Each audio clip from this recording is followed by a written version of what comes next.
Fear is not your enemy. Fear is your friend. Fear reminds you that you have not arrived to the top of the mountain, that you are still climbing with the rest of us. Fear is the willingness to hold concern, question, and doubt in one hand. But courage is the willingness to hold passion in the other. What would you do if you knew you couldn't fail? How big would you play if you knew that you could survive any heartbreak, any breakdown, any betrayal? What would you do if the things that you were afraid of you knew were absolutely nothing? They were all opportunities for you to get stronger in your faith, stronger in your resilience. What would you do? You get to design it any way you choose. You're waiting to be without fear to jump in? And do you know it's the very fear that will make you so deliciously beautiful at what you're doing? You're not sentenced to your future. You have an opportunity to your future. What do you want and how do you want it? And if it doesn't make you a little afraid, then you ain't playing big enough. We mistake the fact that we're supposed to be comfortable 24/7. Well, let me tell you something. Comfortable is equivalent to complacent.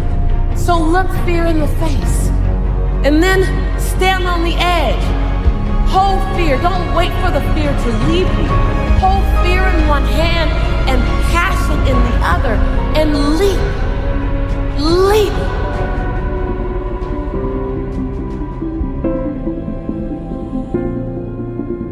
And the main thing I would say is what you can do right now is find meaning in what you do.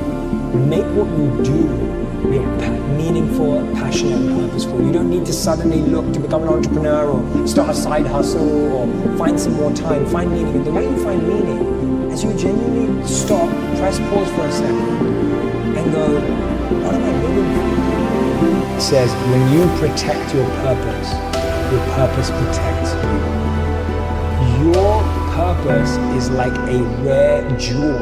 People are going to tell you every day that jewel is not worth it, is it? They're going to tell you that jewel is actually valueless. It doesn't have any impact on your life. They're going to try and take away that value. They're going to tell you that there's another jewel out there that you need to have more value. Protect your purpose.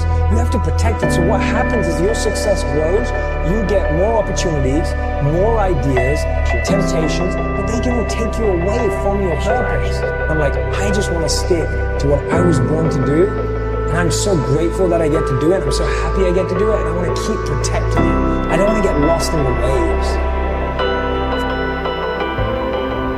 Go out there and put yourself out there. And then on the other side, what is the antagonistic belief? Well, the antagonistic belief is fear.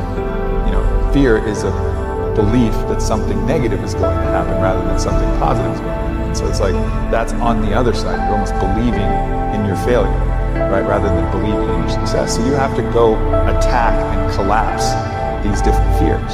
And part of that is going to be sucking out the penalty if you fail, right? Because like a lot of the fear comes because we're afraid that we're going to judge ourselves harshly or whatever. So you got to realize like there is no such thing as failure. There's just learning.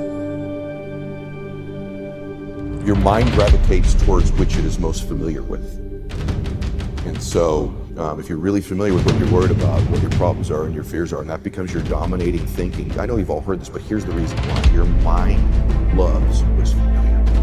You will not probably produce many things in your life that you've not visited either mentally or literally thousands of times. You just got to understand, the only thing that you're responsible for is your best. Like you can't do better than your best. You just do your best. And if you try to obsess too much, you're not doing your best, you're going to be paralyzed, right? So you have to get as much information as you can, make the most educated choice, make sure that you're not choosing based on ego or emotion or, greed or these other forces that delude you and prevent you from thinking clearly. But if you do your best and you fail, what do? Beat yourself up for that? Like that doesn't make any sense. If you're doing your best, if you're really laying it out there, there's nothing more you can do.